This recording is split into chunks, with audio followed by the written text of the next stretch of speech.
Hello and welcome back to Ether World. Today we are going to talk about EIPs. In next few minutes, you would be having an overview of Ethereum improvement proposal, history, purpose, types and categories, and we would also learn about the standardization process that is being followed in the Ethereum blockchain. EIP, as I mentioned, it's Ethereum improvement proposal. I like to call it a building block of Ethereum blockchain. The feature, the security, and the ability to run a smart contract on top of Ethereum blockchain is decided by the improvement proposals. Those are deployed on the Ethereum mainnet. So let's get into it. EIPs are design document that describes a new feature, standardize a process, and maybe some information that Ethereum community wants to know about. Ethereum improvement proposal is inherited from Bitcoin improvement proposal, which is inherited from the Python enhancement proposals. So the way PEP 0 is there, BIP 1 is inherited, and so is EIP 1. Let's talk about the types and categories. EIPs are divided into three different types: standard track, meta, and informational. Standard track is further categorized into four categories: core, ERC, networking, and interface. We'll learn about each of them in upcoming slides. What is core EIP? A core EIP proposes a protocol level change. That means the change that is going to affect the Ethereum mainnet. It includes EIPs for performance improvement, adding a new feature, and they are deployed on the mainnet with the network upgrade process. I'll be talking about network upgrade process in a separate video. ERCs are also standard track EIPs, and they are basically the application level improvement. It includes EIPs for tokens, fungible and non-fungible, wallet, exchange and libraries, and they are implemented in various projects based on individuals' requirement. It is not mandatory for Ethereum blockchain to have them implemented on the mainnet. Networking EIPs are Dev P2P and Lightline protocol improvement. They follow the EIP standardization process that we are going to talk about in this presentation. They are disassociated with the network upgrade process. That means the proposals can be implemented asynchronously in different clients of Ethereum.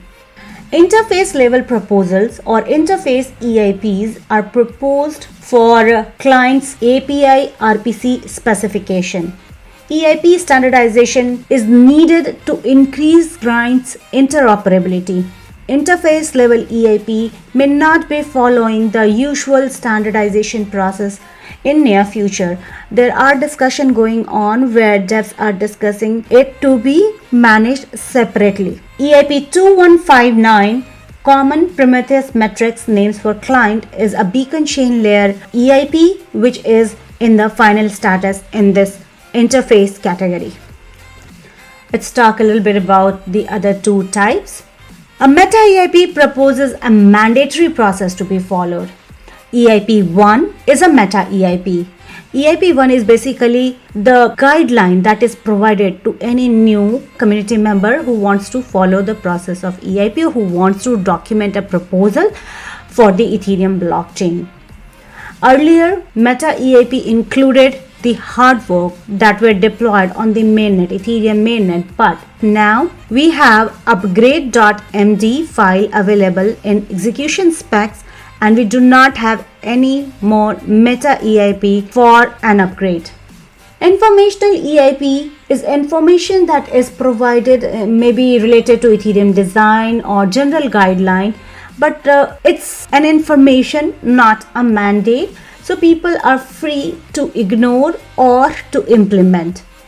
One of the popular EIPs in this category is EIP 2982, where beacon chain is explained. The ETH2, when originally conceived, they have described what the process should look like, what the chain should look like. So if you want to learn more about the beacon chain, EIP 2982 is a home. The proposal is currently in the last call. We hope to see it in the final status very soon. The only EIP which is in final status in informational category is EIP 2228. So that's all about EIPs. Let's look into the standardization process that is being followed. So EIP has to be proposed, and for proposing it has to be documented. An author may formalize the idea by following the guidelines those are available in EIP 1, and then he or she is supposed to create a pull request at Ethereum EIP's GitHub. I'm going to provide all these links in the description. In order to socialize these proposals, an author would like to create a discussion thread at Fellowship of Ethereum Magician where Ethereum client developers and project builders hang out. That is a place where anyone from the community, including the client development team, may leave feedback for that proposal. If there is any improvement needed, or if there is an existing proposal which is similar to the current proposal, all these information can be gathered at the Fellowship of Ethereum Magician thread. If a proposal is core, then it is also being discussed at Ethereum All Core Developers meeting. We do talk about these proposals in a special EIP focused series called Peep and Eep that can be watched at Ethereum Cat Herders YouTube. Reviewing are done at various stages, and we have different group of reviewers: EIP editors, client developers, and community. Client developers are only there for core EIPs, but sometimes even the network level and interface level proposals are also reviewed by them. Community is obviously there because we want the proposal to be accepted as a standard, so community feedback is highly important. On a broader level, this is how the standardization process looks like. You have an idea, you would like to document it in the form of draft, and then that draft is set out for review. It goes to last call. When it is ready, stays there for 14 days, and then if there is no further comment, no further changes is expected on the proposal, then it is moved to the final status. There are few other statuses that you can see in this diagram.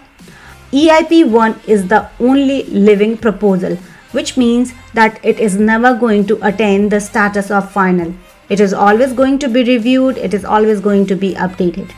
Stagnant, as the name suggests, the proposal is not moving anymore. Someone proposed as a draft, it was accepted, but by the time it moves, some other proposal showed up which seemed to be better than that. So they can either be withdrawn by the authors, but if author is not around to withdraw that, after 6 months of inactivity, that proposal will be marked as a stagnant. The stagnant proposal can be revived, can be brought back to the last status it was in by the author. And withdrawn is obviously by author for whatever reason. They have to specify the reason. That's one of the criteria to move it to the withdrawn. And final is the status for a proposal when it becomes a standard. For final proposals, there are no changes expected. Let's look into some useful resources that you might want to follow. Obviously, EIP's website, eips.ethereum.org, is the first one where you can find all the EIPs that has been merged, at least as draft. EIP 1, where you can get all the guidelines. EIP GitHub repository, where proposal is proposed. Recently, I started EIPs Insight to share the information on EIPs, mainly which EIPs are the new one, those are proposed, which moved to review status, which went into the last call, and which became the final as a standard.